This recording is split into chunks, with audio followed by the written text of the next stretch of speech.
Hi, everybody. It's Hannah Studley. And first of all, I want to thank everybody for their messages of safety and good wishes at this very difficult time. Right now, I am in my apartment in Jerusalem, and I'm probably in probably one of the safest places in Israel right now.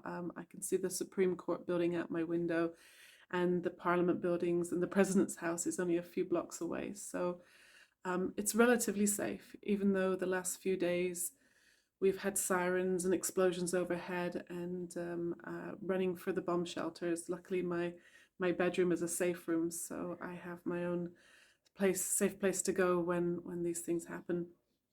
Um, but what I really wanted to say was,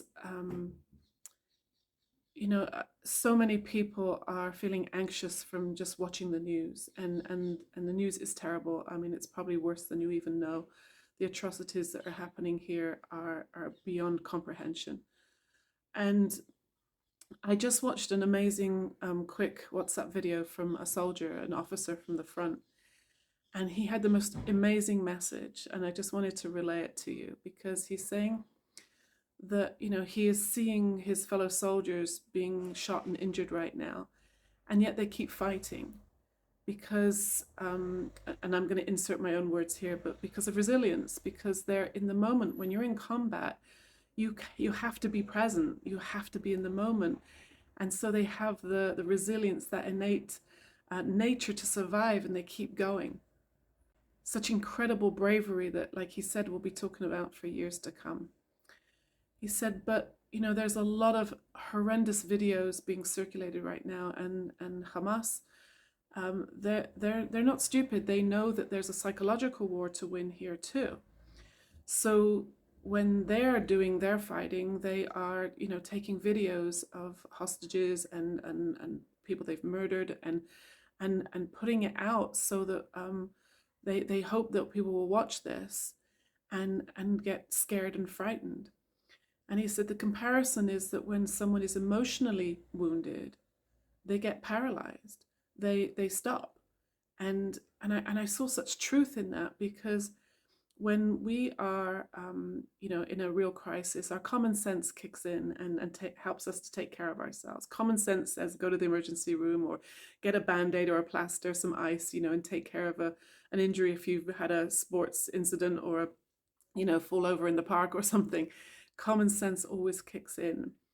But when we get caught up in our thinking, and we start listening to that continuous loop of anxiety, which is what's going to happen if we keep watching these videos, then we feel emotionally wounded, and and we fall for the illusions of that, and we lose touch with our innate well-being and our innate resilience. But it's always there. That's what I want to say. Like, here I am right now in a war zone, and it is possible to be strong. It is possible to live in the moment. So for all our sakes, the best thing we can all do is stay in that looking for that good feeling, because even in the middle of a crisis, you can find a good feeling. I went to a funeral last night for a young man, a French guy who'd volunteered to be in the army. He'd been here a few years, and he died in defense of our country.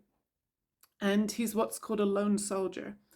And when I first moved here, I thought lone soldiers were those guys out on the border, like they're out, on their own, like checking for, make sure that the borders are safe.